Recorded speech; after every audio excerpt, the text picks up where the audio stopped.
Hello, everyone. Daniel Bloodworth here with Brandon Jones. I recently got a trip to Spain. Must be nice. To see a new game from Mercury Steam, who were the developers behind Castlevania Lords of Shadow 1, 2, and Mirror of Fate. And their new game is called Raiders of the Broken Planet. And they're basically producing it independently. They're self-publishing it. They're handling all of the business and marketing, and like they're doing all of it. And they've been working on it pretty much like for the last 3 years or so. So like, whoa, here we go. This is like the game that they want to make. Just to give a like brief context for the trip, they just brought me out to the studio. There was just a couple of people there. There's like one guy from Mexico and another guy from Spain. And we just spent the day at the studio, sat down in a conference room, got the pitch for the game, and then played a few rounds. And it's supposed to be coming out fairly soon. Okay.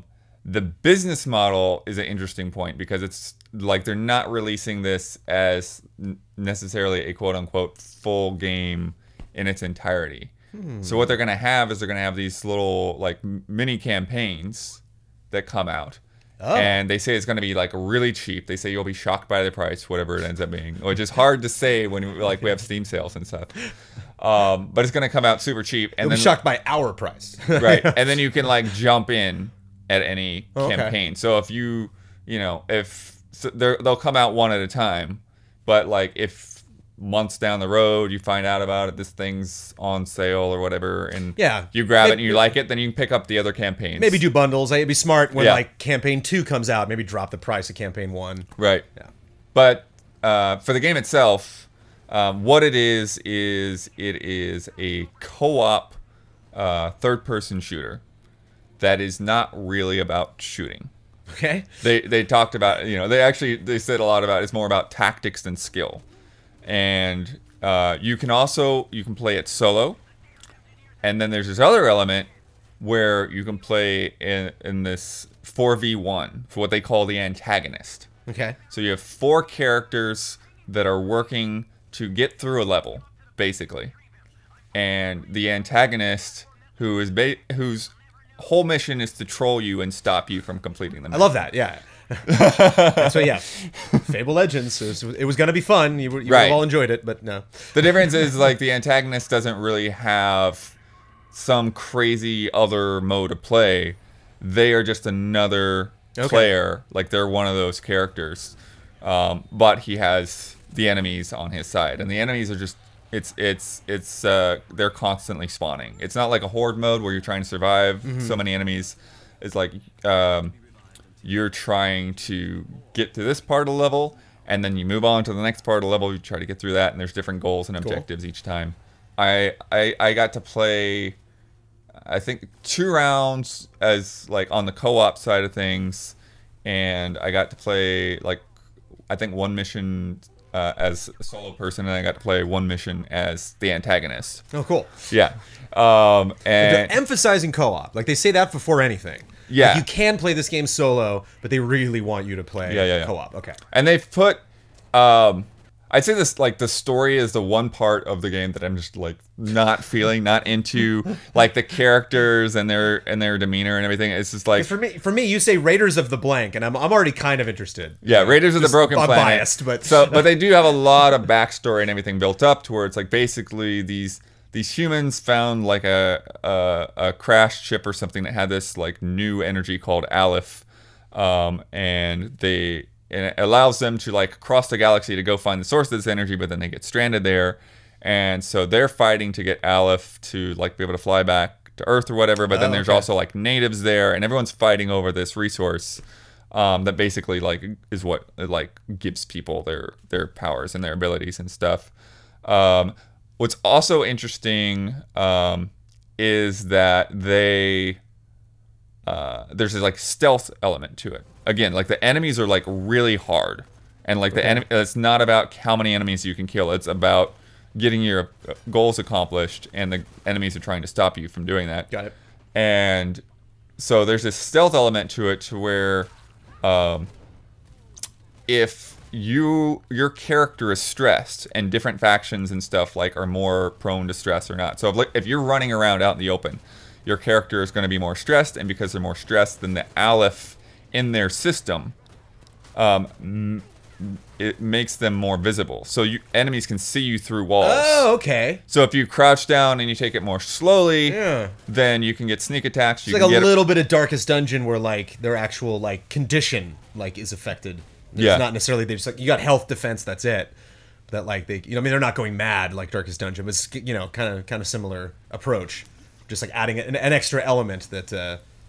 So that I'm guessing is where the tactics comes in. That, like obviously the more your stealth, the less you're discovered, the quicker and easier. And then knowing like how like your individual character is going to react to that. So like somebody that's a shotgun, there's a guy that's a shotgunner and he's got like a shield that he can put up. Like he's going to be stressed all the time, but like that's kind of his purpose. Like he's there to like take aggro, let the rest of the group get to the objective and accomplish the objective. One of the characters that I used, her name was Mika, and she has a really interesting ability that they say like I was using kind of differently than a lot of the people that they've watched use. And so what she can do is she can create like a copy of herself, but it's not like an active copy. It's not like just shooting all the time, like a drone or a turret or something. So basically, what I was doing was I would plant my copy down in cover, like in a safe space. Okay. And then I would move forward towards the objective. And then when things would start getting a little heated or whatever, I would swap back to that copy and like change position and yeah. So that's also remembers that location, so you can switch you swap back and forth. Huh, interesting. But what they were also saying is that like you can be a little bit more active with how often you're switching and be kind of what they call a two-man army, towards like you attack a person from this side and then you like swing around and get them from the other side and just keep swapping back and forth. Cool. There was another point where we had to activate an elevator and wait on an elevator to come up, and so what I did is I planted my copy right next to the elevator, and then I went up and like I started shooting guys with turrets and everything. Blah blah blah blah blah blah. Elevator's there, boom, right back in the elevator. Goodbye, everybody. Very cool. But that copy has health, like you can lose that copy. Is it like a cooldown? Like what happens if copy gets taken out? Copy gets taken out, there's a cooldown, yeah. Okay. And then, I think that like if the enemies target that, or if the antagonist targets that, then yeah, they can take out your copy and you gotta wait. Because it kind of reminds me, like in some games they'll have like a flying drone that you can send out. Like Call of Duty, this happens all the time, where like I need a safe spot to hide. So it's not the thing where like if somebody's firing at your copy, you like instantly will go back to it, or like that'll stop you in some way. Like how are you aware of what the copy was doing? Like did you know? I mean, you can that's the thing. Maybe, the copy's not doing anything when you're not. It'll just stand there. Yeah, it'll just be like in that position. So it's just like saving a position. So you might fool the computer, but like a multiplayer not going to fool anybody. With like you're not going to fool anybody that thinks that's you and you're somewhere else. Got it. But I'm not sure if they would actually, how well they can actually see the copy. Well, if it's behind cover, then you've kind of got that advantage. Yeah. And again, it's just like when you're on the antagonist side, it's like you're still dealing with 4 real people, so you have to play kind of as a predator that way. Like you have to try to pick people off a little bit more carefully. Can you pick any character as the antagonist, or you? Yes. So any of the characters you can pick. The way that they've set up the lore is that there's like some kind of demon or whatever. That was going to be my second question. Was how does 4v1 affect the lore? Makes a copy of one of the characters or whatever. But so that's what I was saying. Like the lore is a little weird, and like the characters, like I like their overall character design, a lot of the details, but like their personalities, I don't dig. Like they're real frowny faced and like dark eyes and like just yelling at each other all the time from the scenes that I've seen. So it's like, okay, I'd have to warm up to these as people. Because I don't have this game, but I like them as a gameplay mechanic, yeah. Is this like kind of like a Firefly vibe, or like a District 9 kind of vibe, or like Aliens? Like it's kind of, I'd say more towards like a Mad Max kind of thing. Okay. It's like kind of, like kind of punk haircuts, and like I said, just like, like everything's like a little bit more serious than you want it to be. Right. But there's not like I mean, there's jokes, but it's like all like kind of sarcasm and like all kind of biting. Sure. And, yeah. But yeah, gameplay wise, like the characters I've seen are all pretty interesting. Like there's a sniper, and one of his abilities is he can like kind of like pop up to like the ceiling. I'm not exactly sure what he's doing, but like he can be up there and kind of snipe from a point and be kind of unseen from there. There was this like Mr. Freeze looking guy who was like a head in a jar on top of a big suit, who has like this electric gun that like chains across enemies, which worked pretty well. And then if somebody gets close, he does like a ground pound, like a big area of effect thing. I'm trying to think about who else that I saw. I talked about Shotgun Guy. Shotgun Guy. None of these people have names. Mika's the no, only one. his name's like Lycus. But yeah, like trying to like there's a whole bunch of characters, so like trying to remember everyone's names. Like Dr. Kuzman was the Mr. Freeze guy. What's a whole bunch? Herrick. What's that? What's a whole bunch? So they're talking like 20. Okay. I think what we saw there was more like 7 or 8 to choose from. Right. Early on for yeah, they're still in beta right now. And then the character that I chose for when I played as the antagonist, her name is Shay, and she's purple, got like a full body suit on, and like a plasma kind of railgun kind of weapon. But her ability is super cool as the antagonist, because I feel like the usefulness is, I mean, it's there, but it's probably not as great as when you're playing against people, because what she can do is you hold a person in your line of sight and you hold her ability button, and then once you get it long enough, then like they have like a purple silhouette, and what that means is they can't see you. Okay. That person cannot see you unless you're like right up in their face. So it's like really great for just coming out of nowhere and getting that stealth kill on them. I wonder if that works on bosses. Like, were there any big encounters like that you... There are some big encounters. I wonder if that would work, because that would be super great. Especially because you said there's a lot of things that are objective based. Yeah. So if you have there was this big squid thing, like shooting like giant, these giant beams at you and such. So I wonder, that would probably help. You talk about the helicopter, or the elevator. I wonder if like that person could then just stealth ahead of the rest of the group, just turn the elevator on, and then go back to join the rest of you. You know, just to like maybe kickstart some of those objectives before like everyone gets there. But that is interesting. Yeah, that's so it was really fun just picking people off. And I should explain how the spawning system works, because spawning again is like tied into Aleph and whatever. So they've got like a resource, a shared pool of lives for your group. And so once that pool runs out, then your pilot he'll run back and get some more resource for you. But you've got to wait for him to get back. And that's an NPC. That's just like yeah. Okay. So that's where like things get really tense. Where it's like you just need to survive like the next 60 seconds, hunker down, find a place, because after that, that's it. You're wiped. You know. So trying to stay alive through those moments. I'm trying to remember. Like, I should probably go over to how like the stage was set up. So like there are basically like 3 stages to the mission. That we did, the one that we did multiple times. And the first, so you get some of these characters through the missions themselves. So you don't just like have them all to pick from. You like unlock them by like rescuing them. Cool, I like that. So they've got this guy, one of these guys, the shotgunner Lycus. They've got him in like a pod, basically like a prison tube kind of thing. And he is actually like hanging above like just this sheer like bottomless pit or whatever. And when you come in, then they order the guys to like, to drop them. So like all the enemies just start shooting at the pod. And if you're not successful, then it falls. And if you are successful, then you pull it in, and then you rescue the guy. And then the next area you go to is kind of like a turret section, to where like one of you has to get on a turret and like shoot like opposing ships that are flying by the big ship that you're on.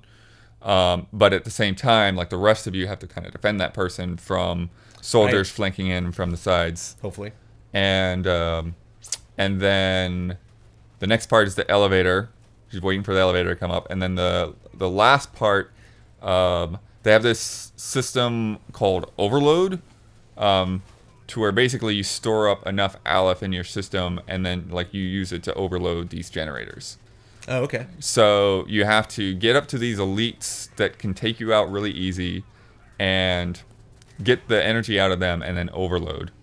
Oh, and I completely forgot a whole other main big part of this mechanic with all the stealth and everything. So ammo is also limited. Okay. And the way you get ammo is by doing stealth kills through CQC, like close range combat. Right. So getting up behind guys, and then there's a rock paper scissors mechanic as well. So there's kind of when you stealth kill, or that's yeah. So there's like this. There's a dodge, there's a grab, and there's a punch, and so I think a dodge will evade a strike, a grapple will counter a dodge, and then a strike will stop a grapple. Okay. And in co-op, when you get it right, even if it's just luck, it's just so great to see that person come at you and you're like, pow, you know. And so that's where they were talking again. They're talking about rolling this out in a way like they don't expect this game to be like big overnight success and boom, they've made all their money. And it's an interesting approach. Yeah, interesting thing to say at the reveal of the game. Yeah, so what they're looking for is to be very involved in a community, and they said that's really smart. And they said that like one of the things that they did was like they tweaked like this one of the stealth kills so that there is a counter to it. Like it's like people in the beta like already like, okay, like this is overpowered, let's rebalance that and such. And so what they're saying is that they want the game to evolve over time, to evolve in a community, for the community to grow is people that are into it. Especially for shooters, because so many shooters. Yeah. Well, they talked about that too. Like he's like it's funny, the head of the studio, Enric Alvarez, he was like, he actually has a very cynical view on shooters. It's like, why are we making another shooter? Like, I played all of this. All of this happened with Quake. I did it. Right. Like, to me, that's so that's refreshing, what they're trying to make something that's different. It's so nice, because I think like no matter what genre you approach, like there's always kind of these negative stigmas that you bring with you, unless you're completely doing something that no one's ever done before, like Minecraft or something. But and so I like that honesty up front. I think that goes a long way with me. So appreciate it. So that's why they're trying to do something that's different, that mixes in stealth and cover. And I didn't talk about the cover system. It doesn't have like the super like sticky mechanics. You don't have to push buttons to like vault over or anything. It's all just kind of automatic, kind of similar to, it reminded me of Mass Effect Andromeda, which also has like an automatic cover. And so like you just walk up to a wall and your character will automatically take cover. And then if you push forward, then they'll move around the cover or whatever. If you back off, then they'll move away from the cover. And so it all just felt. Can you vault over stuff? I don't remember for sure. Like I don't like it. That's the thing, is the game didn't have a lot of that type of like stereotypical waist high Gears of War cover. Ian, I love it. Like a lot of the cover were like bigger, chunky things that you wouldn't really expect them to just hop over. And you said it was third person, but I'm assuming like sniper rifle. I'm looking down the scope. Like right. It will go in the aiming sometimes into first person. For sure. Okay. Yeah, and they talked about they're working on 4 standalone campaigns right now to start off with. They'll come out. That's nice to at launch to let people know how many. Yeah. And like and kind of to touch on what I was saying earlier, with just like shooter not being being a pretty overly saturated genre. I like the idea of launching, finding a small community, and then every single time, we talked about this a bit, but like every single time one of these new chapters comes out, it's another chance to like reintroduce people to the game, remind people it's there, and slowly build up this positivity from the community, explaining like, no, I can communicate to my friends what this is and why it's worth playing. Whereas if you just look at it face value, it's like another shooter. Well, and to that line, they have this interesting system that they've worked out called, I think, invitations or invitation tickets or something like that. Okay. And so, I think it's like if somebody else has the game but they don't have the campaign you're in, then you can use a ticket for them to come and play that campaign with you once. Cool. So it's that's interesting. Yeah, don't get DC'd. Right. That would suck. Yeah, exactly. They talked about how like in their pitch they're saying like one of the things that inspired them, and like they kind of want this game to evoke, is like the counter-operative mode in Perfect Dark. Oh man, just talked about that. Yeah, I was just on the Cartridge Brothers podcast, and we even talked about Perfect Dark. And I prepped, but I didn't play that mode, and I totally forgot about that. But like for anybody that doesn't know, not to steal it from you, but you would play as someone in the world. So like I'm Joanna Dark going through the level, and like you're that soldier on the other side of the wall, but I don't know, you're not labeled in any clear way. So I just got to pay attention that like, wow, that one AI is real smart and very evasive. Yeah, so you're not, but you're something not no one's really done since. It's a really interesting concept. You're not playing as the AI soldiers, but you are always there. You're always a presence, as long as that, because that's the thing. Like the co-op team, they have a limited pool of lives. The Antagonist is not.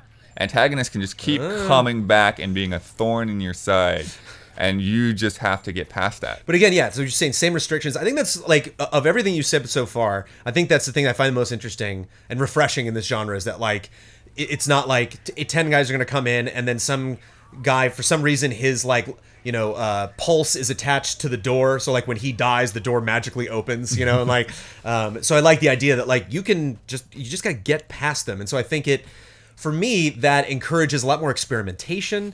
If this is a game I really like, it encourages me to like talk to people beforehand more and kind of be like, there's strategies we can employ that are different from stuff you're typically used to in a shooter, rather than just like, let's just kill everybody or waste time killing people, like, because that's exciting to do in a game. Like if that, like you're talking about that elevator, once that elevator door's open and like we're like, okay, let's go, and we go running towards the elevator. When I play GoldenEye, it's like, well, the door opened, but everyone's dead. I can just walk anywhere in this level and no one's going to attack me. But that idea that like they're still coming, so that like while you're running towards the door, shots are going past your head. It makes things a little more. It keeps the pulse going a little more. Oh, one of the funny things they talked about is they really want people to like love or hate characters. They're like saying, even though there's 20 characters, you might bold like decisions from you this might like company. only 3 of them. Bold. We want you to hate Mika. But a lot of, again, like even though I didn't like really like care for like characters' faces or personalities, but the game actually like it does look really good, like in terms of the environments and the skins. Like some of that's like you might not like a character's default skin, but like you might like some of the skins that you unlock look really different, like very different styles. There's like like the Lycus guy, like they had like this crazy like biker outfit for him and stuff, and so just like you can kind of tweak their personality a little bit in game. Do I necessarily have to play as them to unlock more of their stuff, or is there like a currency I spend that on? There is definitely a currency, and they talked about, they also have like cards that have like individual, like you have individual cards and then faction cards based on like what group that character's in. We were gonna get to cards at some point, I'm assuming. So it's like, but what's interesting too is they actually have a shuffle mechanic. So like you have 4 cards equipped at any time, but then you can, if you don't like your cards, you can like shuffle them and get another set of cards. Cool. But if you do like a card and what that buff does, then like you can like lock that place. So, but yeah, so like, like some of the things they talked about is like having more shields or recovering shields while doing melee attacks, like just little modifiers like that. Since there is story cutscenes and such, they have the basically first come, first serve as to whether you watch or skip. So if you push the button and say, I want to watch this, then everyone has to watch the cutscene. Okay. If you push the button and say, I want to skip the cutscene, let's just get to the game, then like everyone's skip right over it. So they recommend is like, if you really want to check out all the story stuff, then, just play solo first and then get into it with other people. It's funny. It's like, I know they're not doing this, but like, I wonder, because they're like in NBA Live, while you're like loading a game, you're just like on you can just shoot hoops, like. Right. I wouldn't it be funny if like everybody that picks the cinema watches the cinema, and everybody that like doesn't, like will go into a little arena and they can just run around, shoot each other, and mess around. No, everyone is you just kind of had to sit through it. That's my pitch. Take it or leave it. It's up to you. Oh, one thing that I thought was a really funny detail is the AI. Every soldier has a name. Okay. They've got like thousands over their head, thousands of names, and then like for some of the like alien races and stuff, like they just got these like super weird, like combinations of letters and everything. It's kind of fun. I imagine like in streaming and stuff like that, people bad mouthing. Just like, take that, Brian. Yeah. Okay. And and then as they say, there's some Easter eggs in there to keep an eye out for. So I think that's fun. And then another interesting detail is there's going to be PS4, Xbox One, and PC, and it's going to have crossplay. For political reasons, you can't crossplay PS4 and Xbox One. Of course not. But what they've worked out is that you'll be able to crossplay if Xbox One and Windows 10 versions of the game will talk to each other, and then PS4 and Steam will talk to each other. So just depending on what platform you get it on, then you'll be able to play with other people from similar platforms. Cool. And I think one thing that I've realized actually with Star Trek Bridge Crew, which just came out, which is like very cross-platform between all the different VR devices, is like the first thing that jumps in my head when somebody says cross-platform, I think this is great because if my friend has a different console than mine, I can play with my friend. Yeah. But it just makes the pool bigger. You know, it increases the chance that we can jump into a game, and I'll jump into a game faster. I'll find players faster. Yeah, and something like this is so dependent on like having a community, and like, especially starting out with a small like dedicated player base. Like you really just need to be able to get into matches with people. And if it's not a Twitch-based game, not, Twitch, the activity, not the website. Right. Like you said, it's more objective-based than like mouse and keyboard versus controller. It doesn't really matter that much. Yeah. Depending on the mode you're playing. Because it's more important they did say that. It was like, it's not going to give you that big of an advantage. Cool. And I think, and I think too, like the one thing that it sort of reminds me of is Splatoon. So again, it's like, that's a shooter, but it's like nobody's keeping score. Like it's not about how many people you kill. Yeah. It's like you've got a totally different objective to mark what you're doing than how many people you shot, and your success can be based on something else. And I think that's the thing. Like as we see more of these characters roll out and more of their abilities, like this is a game where playing a support class could make a lot more sense. Yeah, especially if you don't have limited ammo. You like every time I'm going to be shooting that shotgun, I'm wondering like, did I really need to shoot that person, or was that the time to run? In what we played, I'll say in practice, like ammo wasn't that big of a concern. Maybe I was just mixing it up enough for a preview event too. Yeah. It's probably smart, not to like have people have that your first impression of the game is like, well, great, I'm out. That was fun. It's like I only got 2. You had a couple matches. It's just like I don't want one of those matches to be spoiled right away. Yeah, and that could also be like up to like which characters I chose as well, because like I said with Shay, when I was making myself invisible, I wasn't shooting at people that much. I was making myself invisible, and I was getting right in their face and like, hi, you're were dead. There like grenades and explosives and stuff that you could I didn't see any grenades actually. Yeah, so maybe specific characters will have that kind of thing, but yeah. Explosion out of nowhere. But yeah, so it's I'm not expecting a most amazing game in the world, but I think neither are they apparently. Yeah, I think it's an interesting take. On the genre. I think it's different enough to where it's going to be worth trying out, and I think they're also, they're banking on that price being, it's like, hey, does this look cool to you? You want to try it out? But like, it's not going to break the bank, so why not? Well, it's neither. We were talking, like we personally at Easy Allies have said a lot of positive things about like Life is Strange, and obviously Telltale does everything episodically. But like Hitman was real eye opener because we were, some of us were down on that, and then realized later like, if this was the only way Hitman can come back, I was happy to see that. It was fascinating to see the differences between different episodes, and what you just said, we're talking about like how having access to those different weapons, or having access to ammo, if you like run out of ammo, how difficult that is. The balance, I imagine, between the different characters is going to be a tricky thing, to manage constantly. But at the same time, it's not. You don't have to worry about that balance in the same way you would in a competitive shooter. Yeah, depending on modes. Like they might add more modes and stuff like that down the road. But just every time you have a new chapter, it's another opportunity to like balance the characters out, do big changes, announce those big changes along with the new release. Another opportunity for people that maybe even tried the first chapter and weren't into it because of certain reasons. Right. If you address those, which sounds like Mercury's team is down to do. Sounds like the kind of way they've they say they've changed it a lot since they started the beta up a couple weeks ago. I'm sure it'll change, before the next time you see it. So, but no release date. They didn't say. Not yet. It sounds like it's coming soon. They'll probably. I'm guessing it's something they'll announce at E3 because they are coming to E3, but. I was just gonna say it's really nice going to this event and get some gaming news this month because it's really dry, It's really I'm just looking for a big event, I'm just looking for something where you could just get a little taste of absolutely everything. But smart for them to just get out ahead this week. Thank you. I know it's a struggle, digging through the closet, finding the passport, flying all the way out there. I was curious if like, yeah, Mercury's Steam is in Spain. I was wondering if it like takes place in Spain, or it's like, you know, based on the like apocalypse that like starts in Spain or something. You're like, no, that's just where they are. But thanks, man. Any final notes?